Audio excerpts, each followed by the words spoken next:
teori-teori strawman atau menyerang kepada bayangan-bayangan orang yang berbicara, tapi bukan kepada konteks apa yang dibicarakan, itu masih marak banget terjadi sampai hari ini ya. Jadi banyak banget nih fitnah-fitnah yang masih bermunculan di sosial media tentang siapa sih background aku yang sebenarnya. Teman-teman, gini ya, banyak banget pertanyaan yang bilang kalau aku tuh adalah ternak Mulyono gitu, atau termul gitu, atau pendukung mantan Presiden Joko Widodo.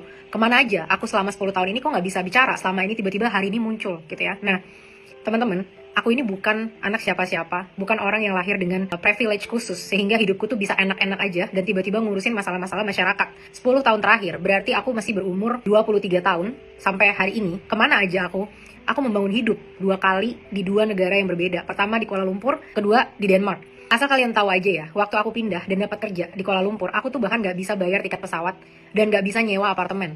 Pertama kali aku pindah, yang bayarin tiket pesawat aku dan ngebayar aku 3 juta karena aku ngelatih debat adalah dari Universitas Sumatera Utara. Teman-teman tim debat dari USU yang ngebeliin aku tiket sampai ke Kuala Lumpur, dan sampai Kuala Lumpur aku cuma punya uang 3 juta rupiah, dimana aku bahkan gak bisa nyewa apartemen sendiri dan harus numpang di tempat temen, sampai akhirnya aku punya gaji dan bisa sewa apartemen sendiri. Jadi selama 10 tahun terakhir, ya aku sibuk membangun hidupku sendiri karena gak ada yang bisa aku gantungin, malah justru banyak orang yang bergantung pada aku. Sebagai mahasiswa berprestasi, dengan IPK hampir sempurna, aku bahkan gak punya privilege untuk bisa mikirin mau S2, karena aku harus segera untuk ngebantu ekonomi keluargaku. Disitulah aku selama 10 tahun terakhir, dan justru pertanyaannya adalah, kenapa? Separah apa kondisi negara kita sampai orang-orang yang tadinya gak ngurusin politik seperti aku, bisa kalian cek lah. Di pos-pos aku yang lama, pernah aku ngurusin politik? Enggak. Kenapa aku sampai akhirnya tiba-tiba bicara? Karena aku concern dengan budaya kita dan aku concern dengan kesejahteraan masyarakat yang dimana aku adalah bagian dari masyarakat-masyarakat yang sulit.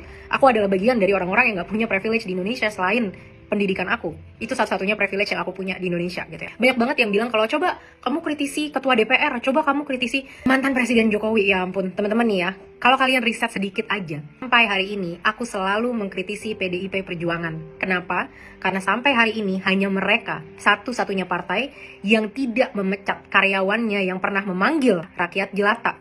Dan bahkan politikus atau karyawan itu sampai hari ini masih duduk di sana, masih makan uang rakyat. Yang aku pertanyakan di mana empati dan rasa tanggung jawabnya dia. Bahkan seorang perempuan, mantan karyawan kita, Mbak Saraswati, dengan legowo dia mengundurkan diri dan bersifat dengan sangat kesatria.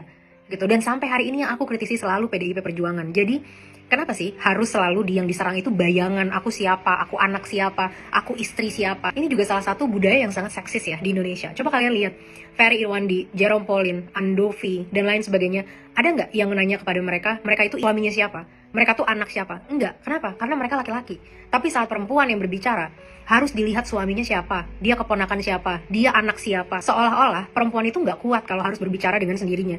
Kita perempuan juga kuat, perempuan juga bisa bersuara kok, dan kita nggak harus datang dari background siapapun untuk bisa membela keadilan masyarakat. Nah, kita pun manusia yang punya nurani dan empati dan hati yang kalau kita melihat ketidakadilan, kita pun akan marah. Gitu. Jadi ini seksis banget ya untuk dilihat suami aku tuh siapa, kerja apa, di belakang aku tuh ada siapa. Nggak ada siapa-siapa selain Tuhan di belakang aku. Harus apa lagi sih yang harus dikritisi gitu? Kenapa bukan ide-ide yang aku sampaikan yang dikritisi? Dan kalian yang mengkritisi ini ya, sebaiknya kalian ngaca. Kalau saat masyarakat ditindas, kalian tidak ikut berbicara, malah sibuk mengkritisi orang-orang yang berbicara. Di mana hati nurani kalian? Siapa yang sebenarnya kalian ingin bela di sini? Terlalu banyak lah, maksudnya konspirasi yang mengatakan kalau agensi IA lah, LGBT aktivis lah, provokator lah, dan lain sebagainya. Sekarang ingat ya, burden of proof atau beban pembuktian itu ada di orang-orang yang menuduh, bukan di orang yang tertuduh. Jadi kalau mereka mau menuduh aku adalah antek-anteknya mantan Presiden Jokowi, mereka yang harus membuktikan apa buktinya aku adalah antek-antek dari mantan Presiden Jokowi.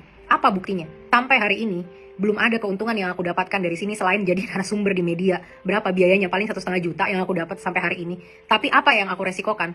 Kenyamanan, keamanan hidupku, bahkan mungkin nyawa sekalipun yang aku pertaruhkan saat aku menentang perilaku-perilaku tidak adil yang dilakukan oleh orang-orang yang berkuasa yang sangat kaya raya itu.